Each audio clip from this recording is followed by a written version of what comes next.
welcome back to the Old Fashioned On Purpose podcast. So I have a repeat guest today. He was so good the first time, I had to have him back.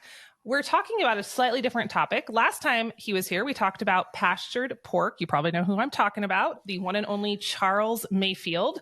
And I got so much positive feedback, and he's so easy to talk to, honestly, that I wanted to have him back to take a slightly different angle. Today, we're going to still be talking about pigs, but we're going to talk about next steps. Last time we talked about how to raise the pork sustainably. And if you haven't heard that episode, go ahead and listen to that one. We'll drop the number and all the info in the show notes.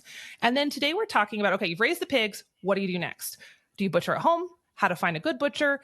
And then we're going to dive into potentially my favorite part of these topics, and that is lard, rendering lard, differences in lard breeds of pigs, all the lard. So Charles, welcome back. I'm so excited for this conversation.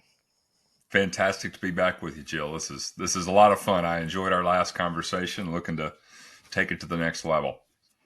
Yes. So I think most people have heard that previous episode. They know you're a regenerative farming evangelist. I love that title, by the way. You're the founder of Pharaoh Skincare. You're a farmer. But in case they haven't listened to that one, can you just give us a quick intro of kind of your background and why you're so passionate about this topic? Sure. So yes, I was first introduced to regenerative farming in 2012. Took a pilgrimage to Polyface Farms in Virginia.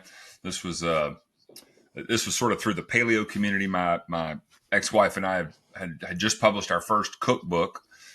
Pharaoh is really like cookbook meets gym meets farm meets skincare. And so, I was just, the hooks went in deep. And so, as you may know, Joel's a prolific writer, and so just started consuming as much of his material as possible. In 2016, moved up to Tennessee, where I was born and raised, to start farming, and got into, I would call it a micro polyface model. We were raising pasture beef, pork, chicken, eggs, and did that from 2016 until very recently. So hung the farmer hat up in December, just not enough time in the day. But it was farming and just getting connected with the land and the animals, and stumbled upon lard as a skincare ingredient in 2019, and have never looked back. We launched the company in 2022. And I love being an evangelical regenerative farmer. I think it solves a lot of the problems that that plague our modern world today. Whether it's climate change or just general human health, and certainly our ecology. And so Pharaoh is really a consumer brand, propped up and supported by a foundation of raising animals in line with nature and building soil. And so, that's me in a nutshell. So many good things there, just right up the alley of our listeners, I know. I've been using I told you this before we hit record, but I want the audience to know I've been using some of your skincare since our last interview, and I really like it. Like it's amazing. I used it this morning. In fact, like it's so good. And I love every time I put it on, I know that I'm not dealing with, all the junk that's coming in, so many of the other face cream skincare. So it's good stuff, guys. We'll talk a little bit more about that at the end, but it's really good. I can attest, and he's not paying me to say that, FYI. So thank you. We're very welcome. proud of our products. We don't have a lot of SKUs, it's a little goes a long way.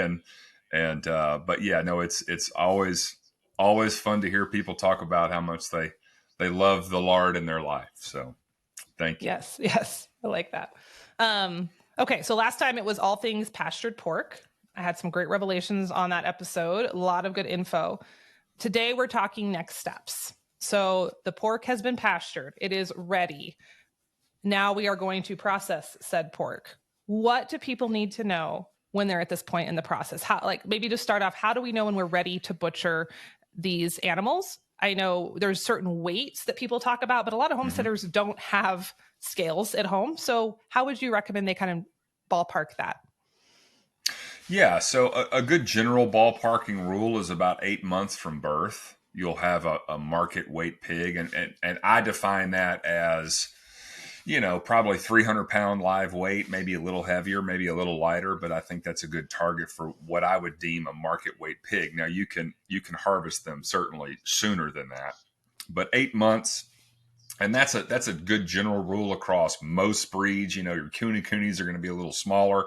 I've never worked with Coonies, but yeah. I mean, as a general rule of thumb, I would say a standard market breed, even heritage breeds. We can talk about Mangalitzes, Old Spots, Red Wattles, Durocs. Across the board, 8 months is a good target. And I know we talked last time, Jill, about especially at the homesteader level that one of the nice things about a pig is you can take it from birth to market weight in under a year. And so get them in the spring, harvest them in the fall when it's cooler outside. And so, yeah, I think 8 months is a good target for anybody. Okay. It's a good rule of thumb. Yep. So I think one of the biggest concerns for any homesteader raising meat animals, whether it's chicken, pork, beef, is butchering day. Not only just the emotions that can come with that, or sometimes that trepidation, but it's a big undertaking. Even butchering chickens can feel formidable, especially when we get into these larger animals. It's a process. And if you've never butchered something before, it's a little bit intimidating. So how would you coach someone through, the decision of, do I butcher myself or do I try to outsource that? Sure. So, the first easy question to ask is there a butcher, within reasonable proximity to my land? The nice thing about pigs is you can repurpose a landscape trailer. Most homesteaders have some form of trailer. And I never used a livestock trailer in the history of my pigs. We would always just fashion up a little gate and walls of like hog wire or even cattle panels around. Just think about a regular landscape trailer. And by the time the pigs are that old, they're docile, they know who you are and they don't get too nervous. And so transport's not difficult. You don't have to have a livestock trailer. Depending on what you want out of the pig, the one thing with a pig that is unique versus, say, a cow or even a sheep or goat is if you're going to do any curing, especially of the hams, then you're going to want the skin on. And so a question to ask, let's just say you've got a butcher, that's within a reasonable distance. Do they scald and scrape? Okay. That is the process. That's the name for, you heat the skin up with hot water on a pig and you scrape the hair off. And so that way you can leave the skin on. We could talk about some strategies for that at home, but that would be a big question for me if I were taking, I've got 3 butchers within 2 hours of me that all do pigs, and 2 of the 3 will scald and scrape. And so depending on what I want to do with the pig, really and truly around the hams. And this gets into the uniqueness of the pig in terms of, you raise them this year, but you're eating them next year and the year after and the year after that, because you can cure and smoke and hang those hams in non-temperature regulated, hell, hang them in a barn. And so, yeah, I would say that a good rule of thumb for your listeners is the day you bring the pigs home is the day you start looking for butchers, because you're going to want to go talk to them. I would even do a site visit. Is the facility clean? Do the employees, are they good people? Similar to how you treat a farmer, just go shake their hand, talk through their process. I did have some early nightmarish stories in trying to find a good quality butcher.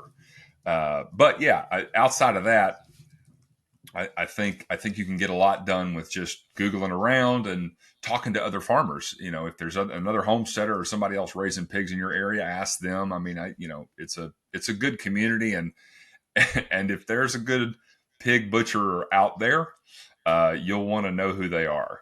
And so, yeah, that's one side of the coin. We need to talk about if you want to butcher at home. This is one of the great things about pigs. They're not as big as a cow. Now, again, market weight, 300 pounds. That's a lot That's a lot of animal you're not going to throw them over your shoulder like a goat or a sheep. Yeah. And so as long as you've got like a deer processing sort of setup, I think you can handle pigs just fine. But the scalding's great. That's what we got to talk about. So, again, for your listeners that aren't familiar, you heat a bunch of water up. I would do some Googling on this. I've heard everything from the water's got to be 140 degrees to 160 degrees. I think all of that varies depending on your elevation and all sorts of stuff like that. I think putting a little soap, like a dish soap in the water, helps break the surface tension. But yeah, you're going to want to, again, if you can skin the hog, you can skin the whole thing out. You're just left with the meat, which is fine. Then you're cutting up those hams or doing whatever you want with them. But if curing is in your lexicon of curiosity, then I would strongly encourage you to prepare yourself to do some scalding and scraping.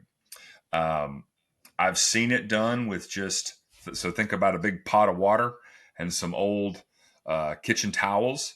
And so you put the towels over the pig and you pour the water on. And it's not more than a couple minutes worth of hot soaking.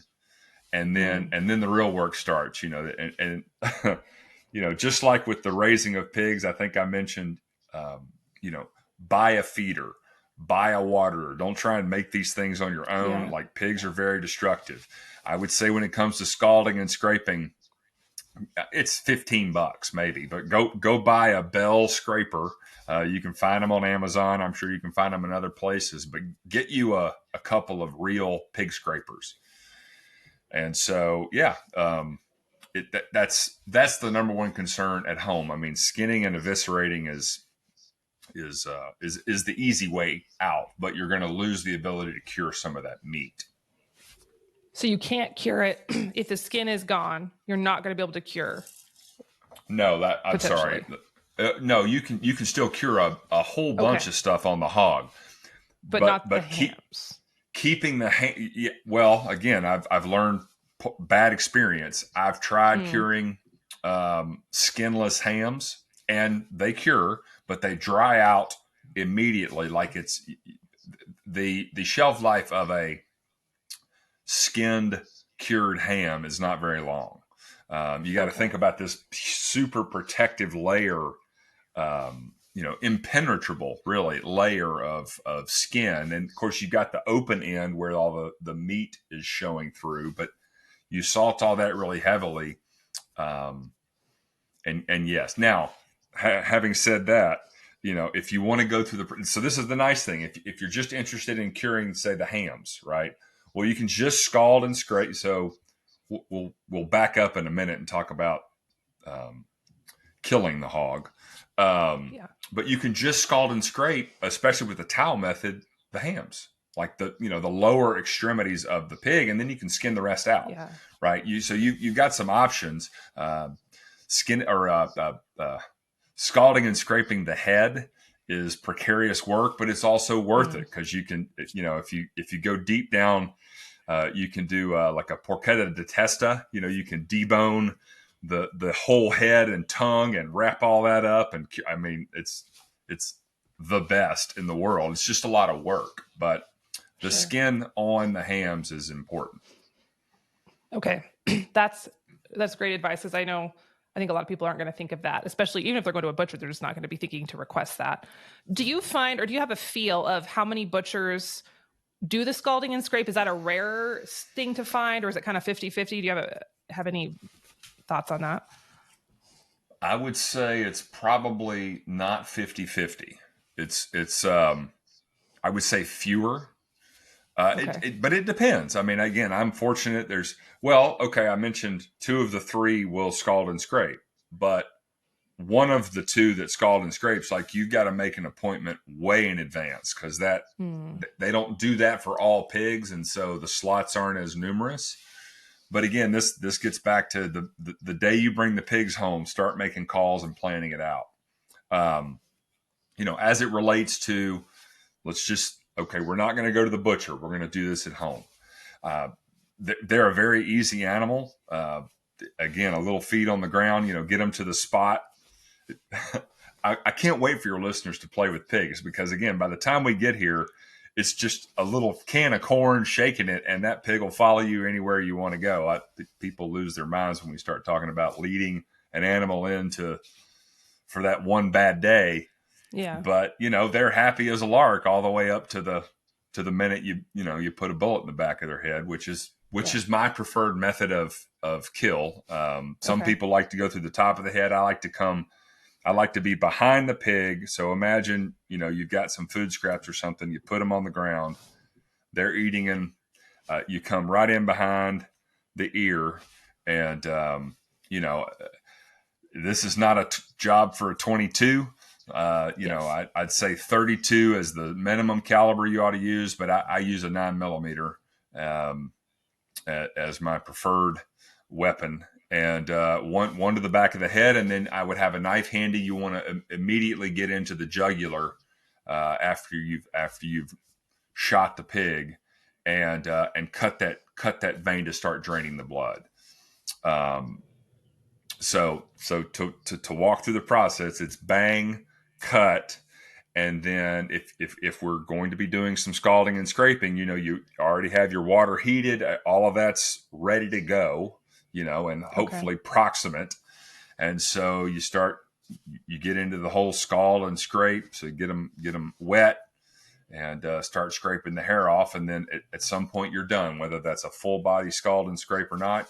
It's also handy to have a blowtorch of sorts. It doesn't have to be a big blowtorch, but sort of down to the end, you'll find some hairs that are just rampant and you can't sort of scrape them off. And so a lot of times they'll quick run a torch over it and just burn the hair off. Is a good strategy. But yeah, and then once you've gotten your hair off, you string them up just like you would a deer or any other carcass, and eviscerate them. Okay, and that's what I was going to ask you, because I was always picturing scalding after the evisceration, but you're saying do that immediately after you cut the jugular, and then it's an important point to bring up. Is you other than the jugular puncture to drain the blood, you're not putting any more.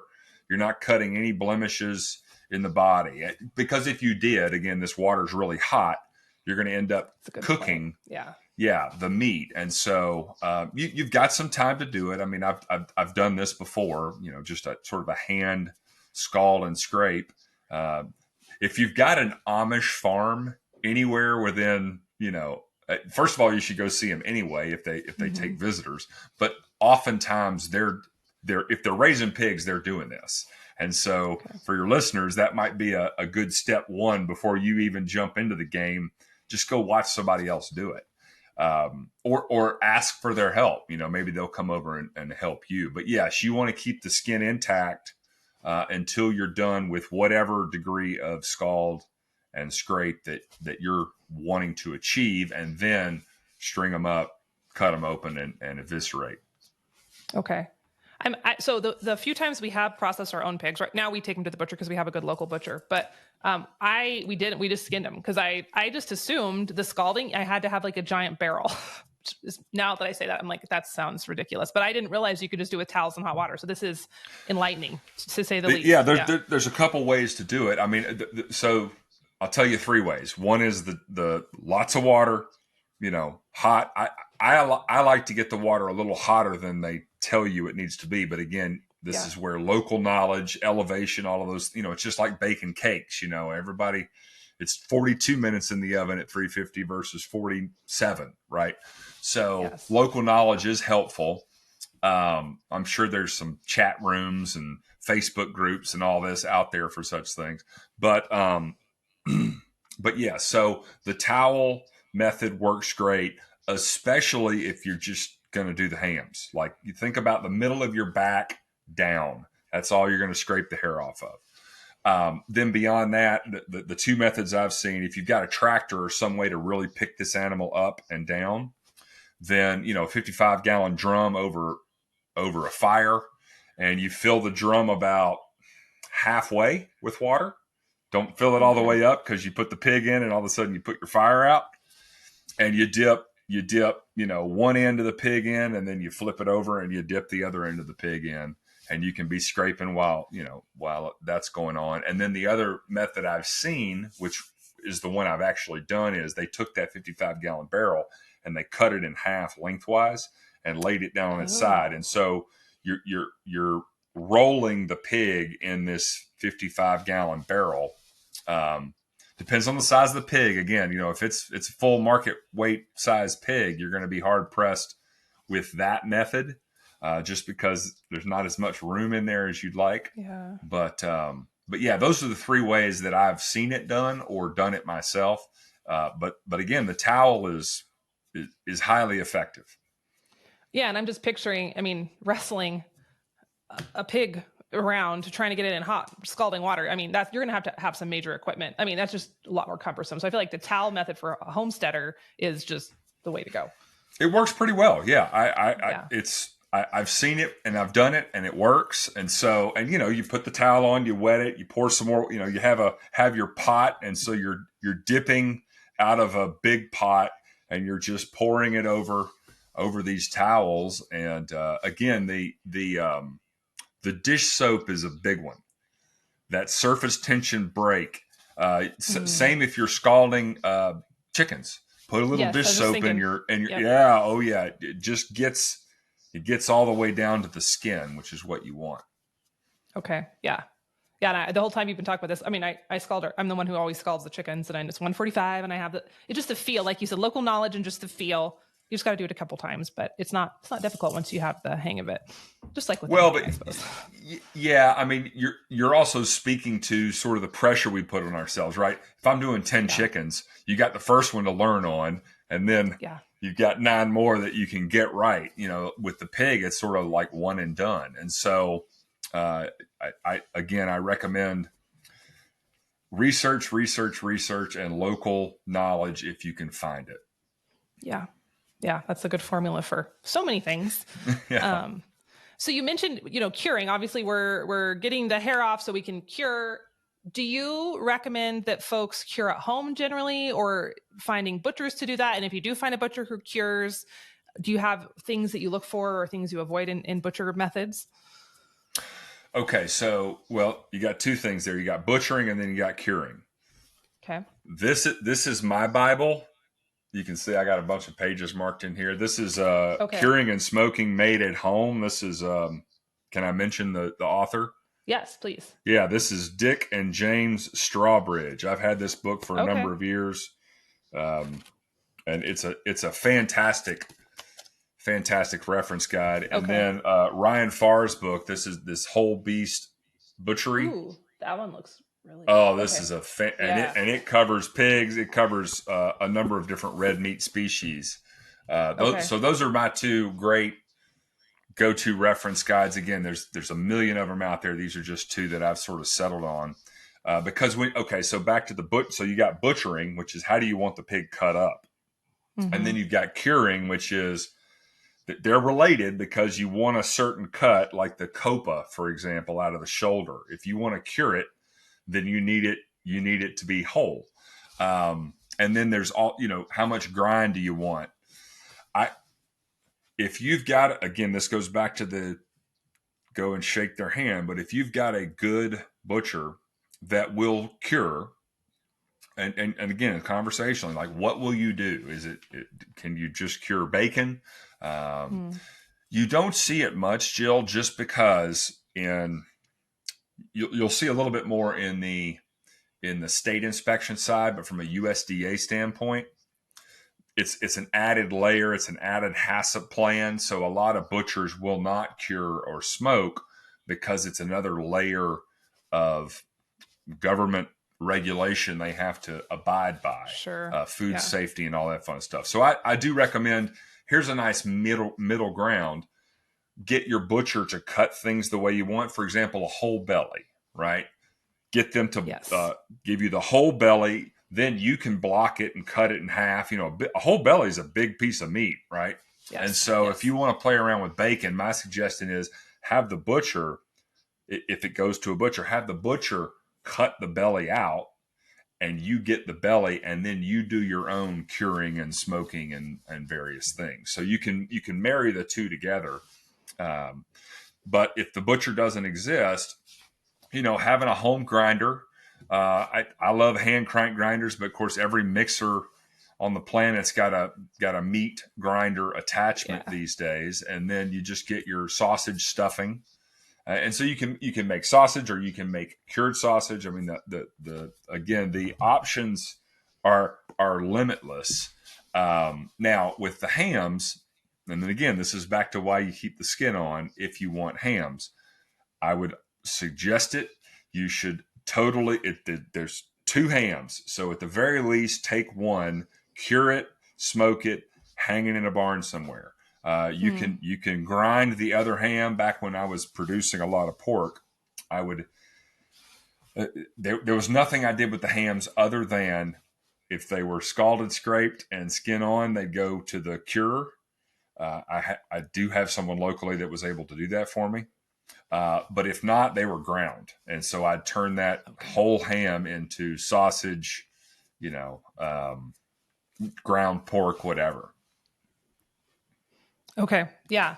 Do you have thoughts on, I know you're referencing the dry cure method with your smoking, your salting, your hanging.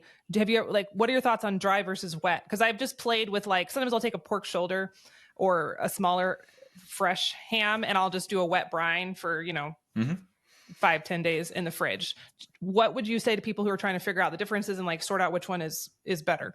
Or maybe they're not better, sure. just, different. Yeah, they're both great. I think the wet brining and wet curing, I'm not a pro. I'm a amateur at best, but I think that's more of an immediate situation. So if I want to eat this piece of meat in the next week or two, then you can look at the advantage to the dry curing is the shelf life of that meat is substantially longer. Your salamis and all of those things. I mean, look at the front of the book, it's just hanging around. And once it's cured and dried, I think we talked about it in the last podcast. I still have them. I've got one hanging in my garage right now. These hams that are just 2, 3, 4 years old. Yeah. And you cut them open and it's just magical how good it tastes. Yes. So I would say explore it all. Don't get overwhelmed. Everybody wants to get overwhelmed. So if you want to explore both, pick a wet curing recipe and pick a couple dry curing recipes and go from there. Yeah. Do you ever have people wonder if you're a serial killer when you have hams hanging in your garage? No. Okay, good. Just thought I'd ask. Now, who knows what they say when they leave? Okay. But it's a good way to keep strangers out. That's just true. Have a couple of moldy, nasty looking hams hanging in your garage. And for your listeners that don't know, flies don't go anywhere near it. Nothing goes. It's the most amazing thing. Once it's cured, everything's hermetically sealed. Now it'll get moldy, nasty. It'll look like something you'd never want to touch. And you just, when it comes time, when that day comes and you are ready to eat your ham, get your white vinegar and a little water and scrub brush and scrape it off and give it one day to dry back out and then get to slicing. Yes. Hey friend, I'm interrupting this episode for just a second to give a shout out to our sponsor, Genuine Beef. Now, this is actually my beef company, the one that my husband and I started a number of years ago to bring our grass-finished Wyoming beef straight to your doorstep. And I know that whenever we start to shift into this fall and winter season, I get the very primal urge to stock up on food. And I know many of you feel that same way. So we have put together a freezer filler special to help you do just that. You're going to get 4 of our most popular beef roasts, the ones that are great for crock pots and those cozy winter meals, as well as 3 pounds of our 90-10 ground beef. We're going to put it all in a bundle and give it to you for 15% off while supplies last. Now, we can ship this to anywhere in the continental US. We do second day air. We put a lot of dry ice in there, so it'll get to your doorstep safe and sound. And if you want to grab a box or 2 or 3, head on over to theprairiehomestead.com/freezer to grab your bundle. And I'll go ahead and drop that link in the show notes too. Now, back to our episode. It's funny how those of us in this world, this homestead whole food world, I was thinking about the other day because I was around someone who was like super hyper focused on, oh, this has like the teeniest bit of mold on it. I can't eat it. It was cheese, right? And like I'm used to like my home cured cheeses will get mold on the outside and their little vacuum seal. And I'm like, cut it off, kids. Let's break it open. And it's just, you just lose your aversion to that so quickly. Once you start to understand whole foods and the processes, it's funny. Just scrape that mold off that ham. It's good. But I mean, that feels so normal to you. And I think someone listening who wasn't, immersed in the world would be like horrified at this moment. I mean, I think we already are probably horrified. Go ahead. Isn't penicillin derived from mold? Yeah. Yeah. Yeah. And like blue cheese and so many of these foods. I'm like, why are you so scared of mold? Fermentation is, you could almost make the argument that fermentation co-evolved with humans. Yeah. I mean, it goes back as far, I mean, part of this is the germ theory and where everybody's afraid of being, I mean, yes, you should always be consuming a little bit of microbial nastiness. It's the key to health. Yes. Yes. And once you start to understand the process of so many of these foods, whether it's like the curing or the fermentation or the cheese, I'm like, it's a process of breaking down that makes it so delicious. We think that that's instantly bad, and it's not. Yeah. I have found, kefir. Okay. Yes. Kombucha actually is a better example because that's a little bit more commercially, everyone knows what kombucha is. And apple cider vinegar, those two. I think that's a good bridge thing to talk about with people that are just completely skeeved out, because those are fermented, mass marketed items, yes. Apple cider vinegar and kombucha. So sauerkraut, for crying out loud. Right. So. Yeah, totally. Yeah. It's just funny. I think once you kind of start going down the road, you get converted pretty quickly, but it's always funny when you have the uninitiated. Yeah. They're like, what is the body part floating in the jar? I'm like, it's a kombucha SCOBY. And then it's just like, whew, mind blown. So yeah. And it's not a body part, but it looks like one. It's not an organ. It looks like the jars from the Star Wars movie when they go in the bar, and they got all this. Yeah. Yep. All the stuff. Yeah. It's funny. Okay. So I want to, before we switch over to more of a deep dive on lard, is there anything else you wanted to add about the home butchering process? Yeah. So, it's a really good segue. Okay. So again, back to, it's going to depend on whether or not you've scalded and scraped your entire animal. Let's go with the halvesies model real quick, and then people can dial up or down from there. So you scald and scrape the bottom half, so you got whole hams. You're going to skin out the rest, and so you eviscerate. Now, to whatever degree, I haven't gone down deep in this wormhole yet, but you got the liver in there, you got the kidneys, you've got the intestines. If you want to pull the intestines out and empty them out, you've got chitlins, and I don't rock chitlins, to each their own, but you've got some glands in there. You've obviously got the heart. These are all things that you want to save and use. You've also got the kidney fat. Okay, so as you're eviscerating, the good news about the kidney fat is, you're a first timer. You cut them open, all the guts spill out on the ground. Well, again, I would tell you, pick all the stuff up you want, wash it off, you're fine. But the kidney fat's going to actually cling inside to the carcass. It's visceral, but think about it, it's stuck inside. Yes. So you're going to want to, with the kidney fat, you want to cool the animal off. This again speaks to sort of the seasonality of pork. If you don't have a walk-in cooler or anything like that, I would suggest, once you've scalded and scraped and eviscerated, if it's cold enough in the winter, or you have a deer hunting cooler or something you can hang it in, I would recommend giving it a day to really come down to temperature.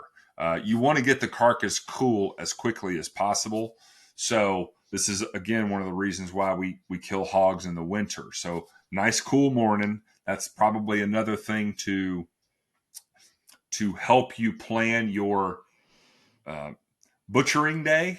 Again, on the homestead, is let's just make sure it's going to be nice and cool. And so the reason you want to do that is that fat will harden up. Even the subcutaneous fat will all harden up. It'll make butchering a lot easier. Now, you don't age pork like you do beef, you hang or deer or anything like that.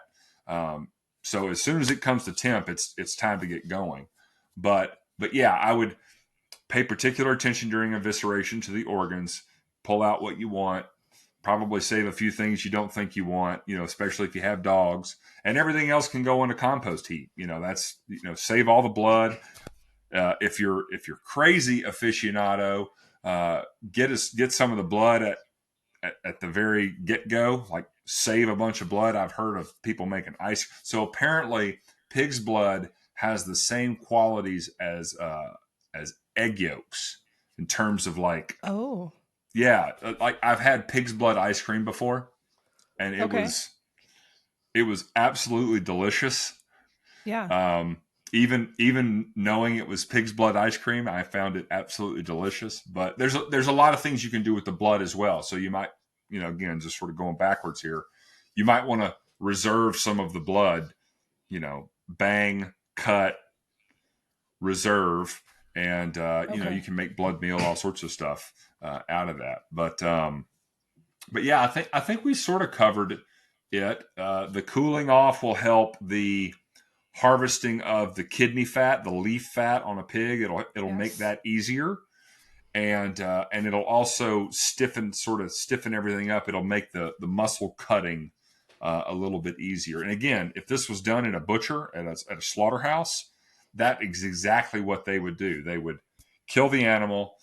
If they're going to scald and scrape it, eviscerate it, and then hang it in a cooler overnight and let it cool off. Because you do want to get that hog, any animal, you want to get them within 24 hours, but especially hogs, you want to get them to 40 degrees or less. Yes. And I know that was one of our biggest challenges here was, well, that's why we stopped butchering our own beef. And obviously we couldn't sell our beef anyway. If we had butchered it here, it has to be USDA certified. But like just the hanging process of beef and getting it cold fast enough was such a challenge. And even with pigs, like you said, it can be tricky just watching the weather, and you get your crew to help you. But then if it's hot, you have to, divert your calendar. So I think that's one of the trickiest parts. It's not hard. You just have to coordinate. Yep. Yeah. How the hell did we survive 200 years ago? I know. I think we overthink so much now. But yeah, it's incredible. They didn't have tractors to hoist it up or coolers and all the things. Yeah. So, yeah. So, okay. So we have our pig hanging. We have our kidney fat up in the carcass. And I think we talked about this last time, but I want to talk about it briefly again, because I think it's a really important differentiation. There are breeds of pigs that are for lard production, and there are more meat breeds. And this was a huge, very disappointing revelation the first time we butchered, because I had no idea there was a difference. I had buckets ready for my lard collection, my leaf fat, and I got like this much, just like a cup from these breeds of pigs that were more commercial breeds. So can you talk through that for just a minute so our listeners know what to expect depending on the breed they have on Butcher Day? Sure. I only know from my experience, right? So we never had an issue with limited amounts of subcutaneous fat, back fat. We ran red wattles and old spots. If you're, I can't wait to do it one day, but Mangalitsa's is an especially lard heavy, fat heavy breed. So look at some Mangalitsa's. But I would say there's two pieces to it. There's the breed, which I would say any of your standard heritage breeds are going to give you fat, but it's also food. We have a tendency in a homesteader. I was guilty of this too.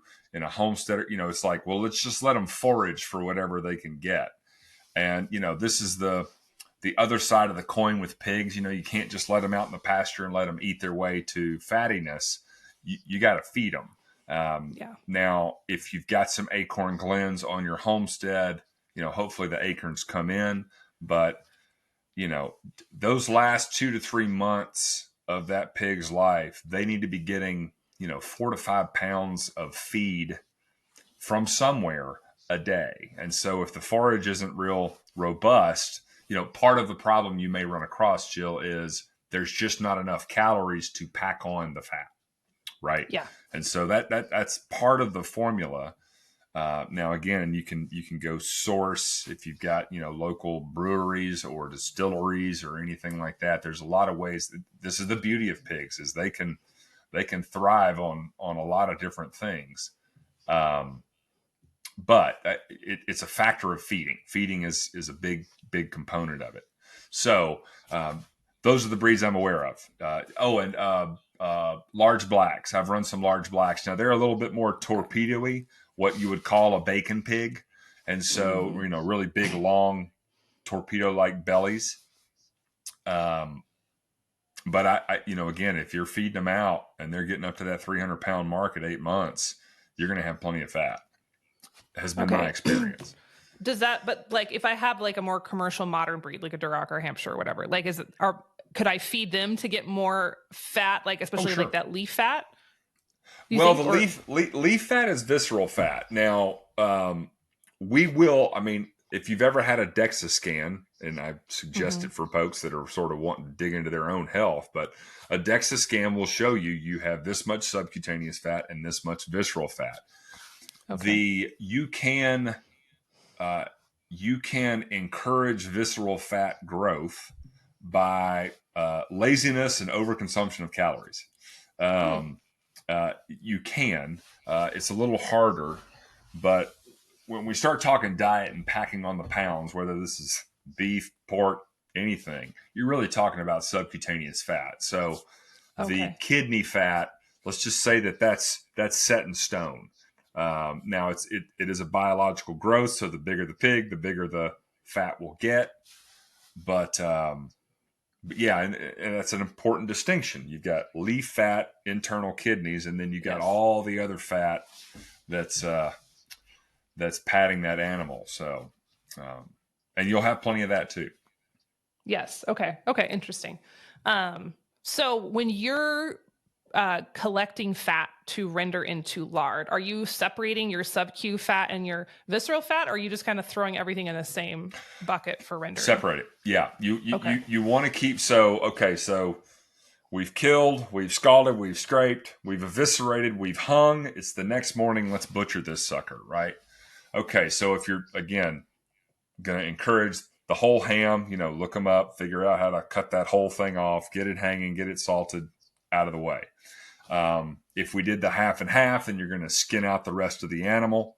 And again, this is why you cool it off. So you can grab that skin and get as close to the skin as possible. Cause every cut that you make, that's not just the skin, you're cutting into all those fat stores.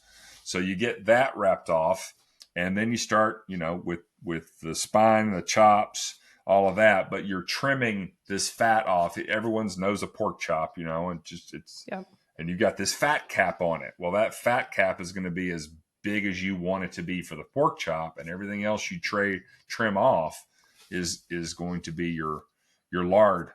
And so, yeah, if you're have your buckets out for all the various cuts. But yes, you definitely want to keep your leaf fat separate from your back fat. Call it back fat.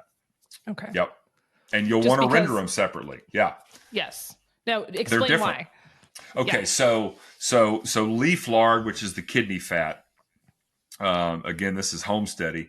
This was prized for baking. So because it doesn't store anything, think biological function, right? A pig will metabolize vitamin D from the sun, and it will store that in its subcutaneous fat. That's lard, okay? Which is why lard is amazing. It's not going to store anything environmentally or minerally, or it's just not storing anything in its visceral fat. That fat's purpose is to protect the organs. And so when you render it, it's odorless and colorless. When you heat up leaf lard, now as soon as you cool it off, it turns pale white. But when you heat it up, it's slicker than water. Like you can't. It's clear. But from a baking perspective and cooking perspective, it's not going to impart any odor or taste or smell to whatever it is that you're making. So keep it separate. separate Okay. jars, Yes. separate rendering process. Yeah. So you've pulled your leaf fat out. It's over here on the side, in a cooler, right? And then you've trimmed off all of your other back fat, and it's over here to the side. When it comes time to rendering, you just grind that stuff up. I like to grind it. Some people will just chop it, but I like to run it through a grinder. And yeah, just put it in a pot with a little bit of water. Okay. Low heat, a little bit of water, and you render it, and just give it time. Just be patient. Some people will. There's a recipe out there to like fill your crock pot with fat and a little bit of water, and just turn it on low and leave it for 24 hours. You come back and you just spoon all that stuff out. Rendering the lard is going to be a little messier than rendering the leaf lard. Leaf lard renders very easily because it's kind of wild. It's this one big globulous piece of fat, right? Think about it's like encased in viscera, and so you grab it and you pull it out, and it's this big chunk. So it's like a Tootsie Roll. Okay, you unwrap the Tootsie Roll, and that's what you render, and so it's a really big Tootsie Roll. I've never used that analogy before. I mean, it's good though. I got the instant mental image, so you should keep that one. Perfect. Yeah. So with lard, because it's subcutaneous fat, so you have to think about that fat was layered on over months and months and months, and so it's got a lot more biological cellular material to it. So when you grind it up and render it, you'll have a lot of pork cracklings. We should talk about those. Save them. Or feed them to your chickens, or both. But if you've never made pork crackling cornbread, you are missing out on the finer things in life. Yeah. Okay. And they freeze well. You can vacuum seal them, freeze them. Again, chickens will eat the absolute tar out of pork cracklings. But yes, you'll have very few cracklings in the leaf lard rendering process, just because there's less biological stuff than you will with the lard rendering. And you'll get, just for your ratios, every pound of visceral fat, you'll get about a cup of rendered lard on the leaf side. And then about every 2 pounds of back fat is going to give you about a cup of lard. Okay. So that sort of speaks to the impurities. Yes. Yeah. Okay. But I don't like to call them impurities. It's just it's fat and connective tissue and things of that nature. There's just more of that in back fat. Is it accurate to say that the back fat would have more nutrient qualities because, like you said, it's absorbing vitamin D and all that, versus the leaf fat, which is around the organs, or is it similar in nutrition? I don't know for sure. I know that beef tallow is touted as having high vitamin A and this, that, and the other, and it's the visceral fat from a ruminant animal. Yeah. My hypothesis, I've never taken stuff to a lab, but my hypothesis is that the lard would be way more. Again, it's environmental, right? You raise a healthy, happy, one bad day pig.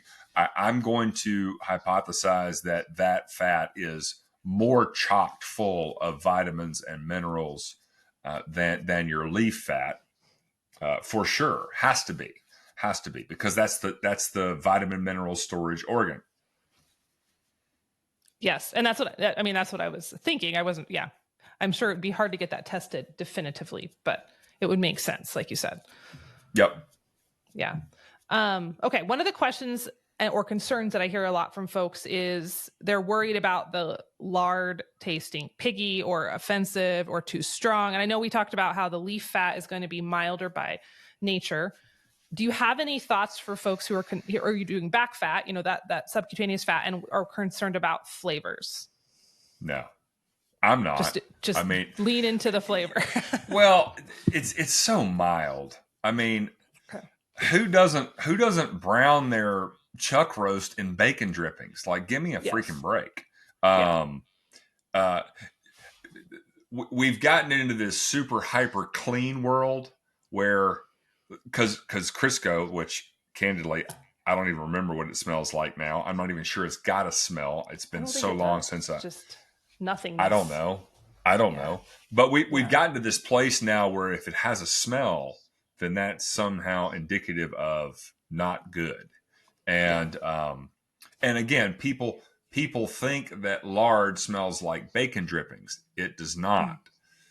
Bacon drippings smell like bacon drippings. And so, Mm. uh, I mean, don't get me wrong. There is a palpable, especially during the rendering process, there's a palpable odor in the air of fat. I Yes. find it wonderful. Yeah. Once you've cooled it off and it's been in the fridge and it's back to, its sort of solid state, and it's not in a solid state on your kitchen counter, right? It's Yeah. liquid. It's viscous, but it's not like tallow where you got to dig into it pretty hard at room temperature. Now you Yeah. put it in the fridge, it'll harden up a little bit. But yeah, Yeah. I don't grow up, people. This is Well, real awesome stuff. yeah, I could rant on this. Yeah, I have actually ranted on this. I think on the podcast or on Instagram, where I'm like, y'all, like their culture is so obsessed with foods not tasting like where they came from, and obviously that can go too far and be offensive or rotten or rancid. But like, yeah, like now that I'm closer to food after homesteading for over a decade, like I can like when I drink milk, I know what cows body odor smells like, not their manure, but I know like what their breath smells like, and I know what a cow smells like. Oh I yeah, can I can smell that and taste it in milk. It's not it's so offensive to me cool. at all. I'm like, it came from a cow. It should be cow like. But I'm like, it's not a bad thing. It's an animal product. The same with eggs. Like eggs will taste richer. So I think we just have to readjust our taste buds as a culture. I Yeah. Well, if you and if you take all the hyper processed foods out of your diet and Yeah. all the additives and all of this, you're going to start tasting. I have pictures. My cousin, he's my dearest cousin. He's a junker antiquer and he's a collector of things. I have pictures. I'll send you one of turn of the century. So this is early 1900s, late 1800s. Lard tins. Okay, so Yes. everyone's familiar with the holiday bucket of popcorn, like the big Yeah. popcorn tin. Okay, so I have pictures of tins of lard ranging from 8 pounds to 120 pounds of lard. This is back Yes. before refrigeration. This is back before HVAC, any of that stuff. So I want you to imagine for a minute 120-pound can of lard. Yes. I Like, found one at our soda fountain in our basement. There was so much junk down no. there. I found one. It's huge. And you could like fit a small child inside. Oh, It is yeah. ginormous. And it was lard. It's so cool. Well, I mean, I store my rendered stuff, before I make cream. I store it in 5-gallon buckets. And Yeah. those 5-gallon buckets weigh about 40 pounds. So imagining 120-pound vat of lard pre-refrigeration. So again, like this stuff can sit, it's fat. It's just going to Yes. sit there and wait for you to use it. Which So, brings me to actually a question I had for you. People are always, I get a ton of emails, they're scared of the storage because we are so used to refrigeration on all the things. I always tell them, I'm like, it's shelf stable, y'all. Just leave it in your pantry. Is that, I can tell them that, right? That's like not bad of information. course. It's not going And to if go it's like, rancid, you'll know. you'll know, right? So if it does go, Oh, yeah. if they, is there an instance where it would go rancid faster? Like if it was rendered maybe not as thoroughly, could it go rancid more quickly, or is it kind of just like, Oh, eh? oh no, I'm glad you brought that up. So in the rendering process, there's one step, especially with lard that I do. The leaf lards, again, it's a little cleaner. So you're rendering. So you got all this, stuff, all the little bits and pieces. So I will. It's almost like double distillation in the liquor making business. So I will have a colander with a cheesecloth over an empty pot. Okay, and as I'm ladling out my lard, because you're going to get little bits and pieces, right? Some of the crackling's just going to. So I run it through a cheesecloth colander, right? To make sure none of the particulate gets in, because that's what's going to spoil, right? If it's pure fat, Okay. you're good to go. So yeah, I will take it through that process, and then once I've got it all rendered, I've got a big vat, and then every rendering I'm using 2 cheesecloths, and of course I use the reusable, washable ones, right?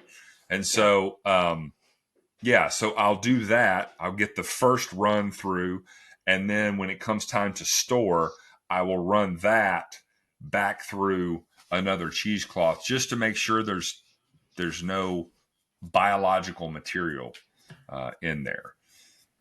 So Okay. That makes sense. And that's what I kind of had that hunch that maybe if you hadn't, if there was stuff in there, that's where it would spoil more quickly. So that makes yep. And sense. then when you jar it, however you want to store it, again, you can store it in buckets or whatever the case may be. But immediately following rendering, like don't seal anything, let it cool, because you'll get some condensation. Water is really the thing you don't want in there. Yeah. That's and even if it gets in there, it'll just be on the surface. Lord, I've opened plenty of buckets of stuff, and there's a little mold on the top, and you just spoon that out and discard it. The fat provides this hermetic. What's the word? Seal. The word.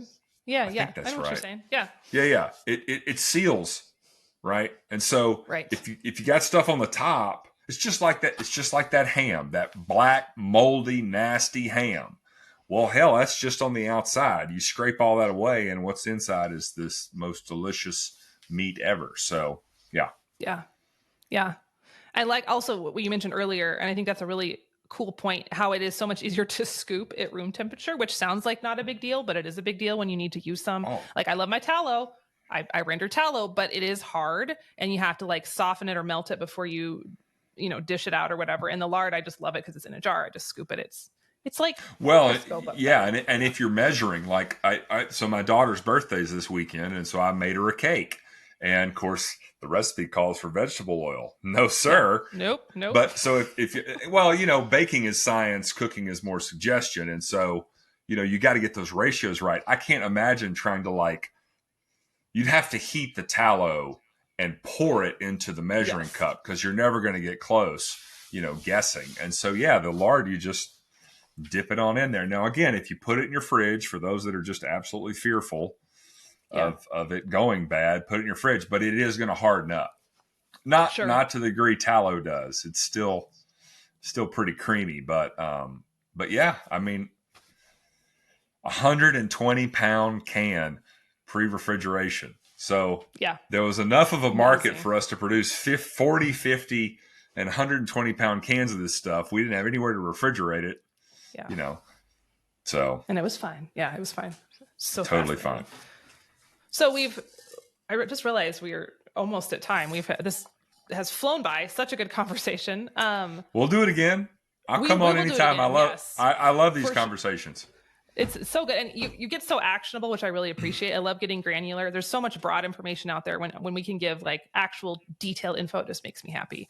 But we've talked a lot about lard food applications, which is a huge part of it. But I mean, really where you're making waves is the skincare world, which I think, and we talked about this a little bit on the previous time you came on, but that's not something we see lard used in as much. So if someone is interested in creating lard-based skincare, by the way, just shout out, guys, try Pharaoh's lines. They are absolutely fantastic. But if you want to play with it on your own at home, because I know a lot of you are serial DIYers like me, what tips would you have for them?